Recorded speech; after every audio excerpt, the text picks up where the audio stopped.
Senator Jose Peralta, thank you very much for joining us. It's a pleasure to be here. Nice setting. Yes, it's a beautiful setting. It is. Much better than Albany right now. Yeah, right. Much better than Albany right now because Albany is in flux right now. You are a freshman. Right now, the most freshmen other than the people who are going to be coming in January. You came from the Assembly and you won Hiram Montserrat's seat. Yes. You thought you were joining the majority. It may not turn out that way. What are your thoughts on that? Well, I did join the majority. I joined the majority in March, and it was a great experience. I still believe we're going to be in the majority. We have 3 outstanding races that are out there that people are looking at and keeping a close eye on. But even on those 3 races, we have our candidates are in the lead, which is a very good position to be in. And yes, there are paper ballots that are going to be recounted. But our experience with paper ballots is that it usually breaks the same way people vote on election day. So if that's the case, then we're going to be victorious whenever this is settled. If you end up deadlocked at 31-31, has the majority looked into the legality of what kind of tiebreaker Lieutenant Governor Duffy would be able to do? Well, they're in the process of doing that right now. They're doing their homework just in case if that is the scenario, that it is deadlocked. We know that we in the Senate are doing our homework. The Democrats are doing their homework. I also heard that the Republicans are doing their homework. I'm sure they are. I'm pretty sure Cuomo's people are doing their homework. So I think everyone is looking into that possibility.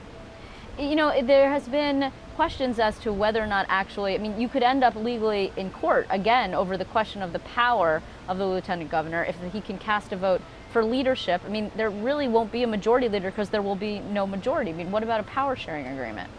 Well, that's a possibility. I mean, one of the things that we have to look at is an agreement on both sides, a sort of bipartisan coalition, where there could be a possibility of chairmanships being split down the middle, co-chair leaders.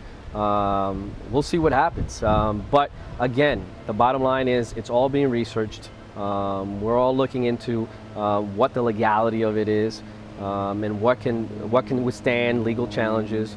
So we're in the process of doing that, but most importantly, what we're doing is we're making sure that our candidates are going to be the winners once this is settled. You know, today there was Senator Ruben Diaz, who was one of the 4 amigos, as we recall him from back in the day. It seems a long time ago now. Actually refused to commit to supporting John Sampson or a Democrat in general. He would not rule out supporting a Republican for leader. I mean, what about that possibility or the bolting of any number of Democratic members who had in the past been allied with Republicans, no matter how briefly?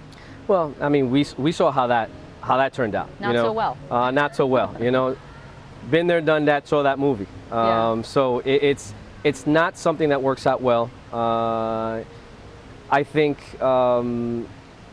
it's going to be an experience. We're going to have to wait to see what happens. But I think that at the end of the day, what we need to understand is that we're focusing on our candidates. I believe we're going to be in a majority.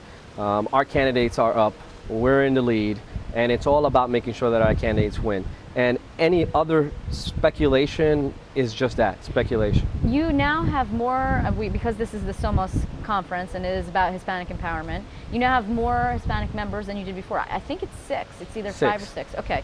So one of the things that Pedro Espada was very big on was the majority leader position. He was the highest ranking Hispanic member in New York government. What is your feeling about the need for a leadership position for Hispanics? Well, I think that Hispanics should be in leadership roles and be in leadership roles. I've had various conversations, as well as many of my other colleagues have had various conversations with Conference Leader Sampson, and he feels the same way, that Latinos should and will play a role in leadership. And we just have to make sure that we first and foremost concentrate on making sure that we get those 3 individuals, and Anton Thompson and Susie Oppenheimer and Craig Johnson, reelected, so that way we can move forward and we can talk about issues like the majority leadership. Yeah, well, what about the Democratic Conference leadership? I mean, is John Sampson a done deal? Can you say that you would vote for him, particularly in light of the AEG scandal? Well, I mean, John Sampson is my conference leader. I'm very supportive of my conference leader. You know, I will always be supportive of my conference leader. And right now, John Sampson is my conference leader. Do you think there'll be a switch in leadership at some point? You know, that's all speculation. Right now, it's all about, focusing on what we have to do. You know, the important thing is making sure that that we deal with the issue of the day, and that is making sure that our three candidates and our three senators get reelected. All this other line of questioning is sort of hypothetical and what ifs. So I think we can focus on that. Let's resolve that first, and then we can sort of ask those type of questions. You know, it has been always traditional for the governor to come here, the governor-elect to come here to this event. The governor-elect so far, Andrew Cuomo, is not here. Does not appear that he will be here. What kind of message does that send, particularly when there were no candidates of color on the statewide ballot with him that won on Tuesday? Well, I think Andrew Cuomo's a very busy individual right now. As you can see, when he came out and gave his victory speech, it wasn't a long-winded victory speech. It was very short to the point because he had a job to do. He had to deal with his transition team, and I'm pretty sure that's what he's doing right now, is dealing with his transition team. But Eliot Spitzer was doing the same thing when he was governor-elect in 2006, and you could even argue it was the same situation. I mean, Eliot Spitzer was polling very high and was likely to beat John Faso, and Eliot Spitzer was Andrew Cuomo polling very high and likely to beat Carl Paladino. I mean, he was already thinking of transition for weeks now. Well, two things. One, we're hoping that he does swim by at least for a day, so that he can say hello to, and network with some of the elected officials here. But two, if he doesn't, it's a different scenario than what Eliot Spitzer had. I mean, he didn't have the tsunami of economic crisis that Andrew Cuomo has, and he didn't have